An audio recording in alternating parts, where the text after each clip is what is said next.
Let's walk me to the bridge at the Manic Street Features and we can speak to the Manic bassist Nicky. Why, hi Nicky. Hello Chris. How you doing? You alright? Yeah, I've just hot your foot down from Tina Park. You were playing there last night, right? Yes, I'm a bit battered and bruised. I trashed my guitar and pulled my shoulder and cut all my hand to pieces. Trashing the guitar, I always think that must be quite a lot of hard work. Is it harder than it looks? It's a lot harder. It was last night. It was the first time I've done it in a few years. How did it go? How does it feel performing this album? It just feels... I think one of the best reviews of it just said it could be a debut album.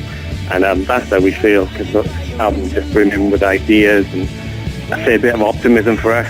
And just kind of feels vital, and kind of been overwhelmed by the reviews, to be honest, because, you know, when you're on your 12th album and you're in your mid-40s, it's not easy to do that. So, yeah, feeling good. Nicky, there have been assumptions that track that we just heard, which is the first single from the album, Walk Me to the Bridge, is about Richey, but you can clarify that there's an even more personal side to it, can't you? Yeah, it's much more complicated than that, as usual, with us, and that's just travelling across the Öresund Bridge that joins Sweden and Denmark, feeling particularly haggard and exhausted 5 or 6 years ago, and just feeling the kind of weight of the band's history is so kind of powerful and great. Sometimes you're almost overwhelmed by it and you think you can't live up to those expectations, and it makes you feel like leaving. But the kind of architecture, and if anyone's travelled that bridge, is absolutely so uplifting. By the end of it, you kind of think it's all worthwhile. Is Richey still always in mind when you're writing music? It's certainly live, you know, you're just feeling, because we're doing his songs that he wrote lyrics for, and it's kind of we've always left our gap on the side of the stage. And in my everyday life, you know, I think of him loads, and I like to think he'd really like this record. It's a brilliant record, Nicky. It really is. You. So superb. And hard to believe it's so long now since the Holy Bible record came out, and that wasn't even at the very beginning, was it? No, I know. I just... We've worked very fast. I think we've bucked the trend. I think most bands these days, you know, spend a long time making records and stuff, but we still kind of engage with a notion, that kind of the sepia-tinged notion of a romantic rock and roll band. We just can't stop ourselves. But I was struck by the fact that you said, you know, this album, this record has given you a bit of optimism. Because, I mean, do you still feel like you need that kind of optimism with all the success you've had? You know, people just think, oh, the Manics are one of the greatest bands this country's produced.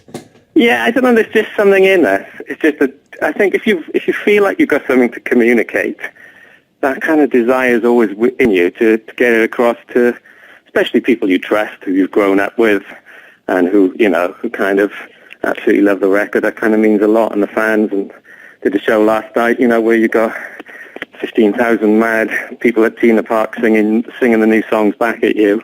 It's only been out a week, and, you know, it's just a pretty special feeling. We still I have no real addictions apart from Manic Street Preachers and the television. That's about it.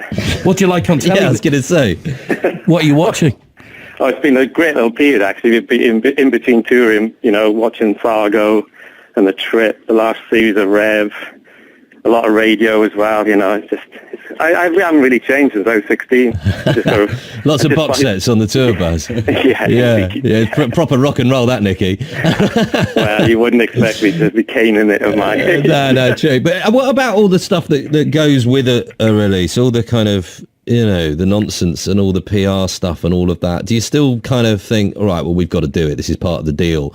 Or is that side of things a bit tiresome these days? I think we're institutionalised into doing it. I mean, this has been an absolutely mental week this week, you know, we haven't stopped, you know, traversing the country and traversing London and all the rest of it, and sign-ins. But there's something in our DNA that we're very much a kind of, just get on with it sort of band, you know, despite all the tough times. There's always been that kind of Welsh working class ethic where we just, you know, get on with it. Yeah, indeed. A quick word, Nicky, on Tommy Ramone. We were talking about a little bit earlier on. He's passed away age 62.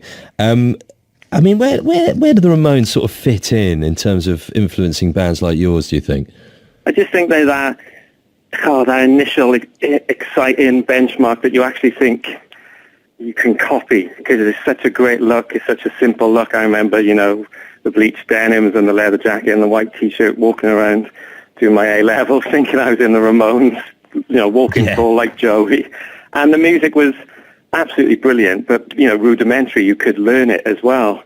And, one of the things, it's like a rite of passage to learn Blitzkrieg Bop. Yeah, indeed. And, I think they're just, just a real kind of iconic band that it's just so sad because they could have been even bigger now than they were back in the day, because I think they are so loved now.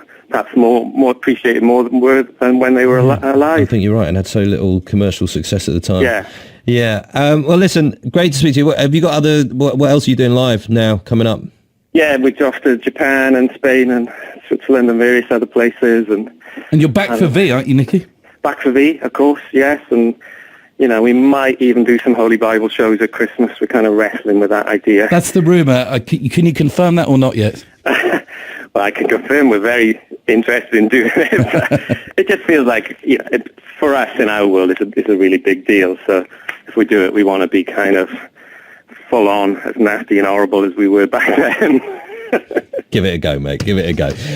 Thanks for giving us a few minutes, Nicky. Appreciate it. Pleasure. No Good worries. stuff. Best of luck with the album as well. Yeah. Thanks a lot. Thank you. Cheers. Bye-bye. Thanks, Nicky Wire from the Manic Street Preachers. Futurology. The album is out now. It's going to go top 5 tomorrow, I think, isn't it? Absolutely, without a doubt. Possibly number 1. Restoring faith in music that an album like that can get into the top 5 still.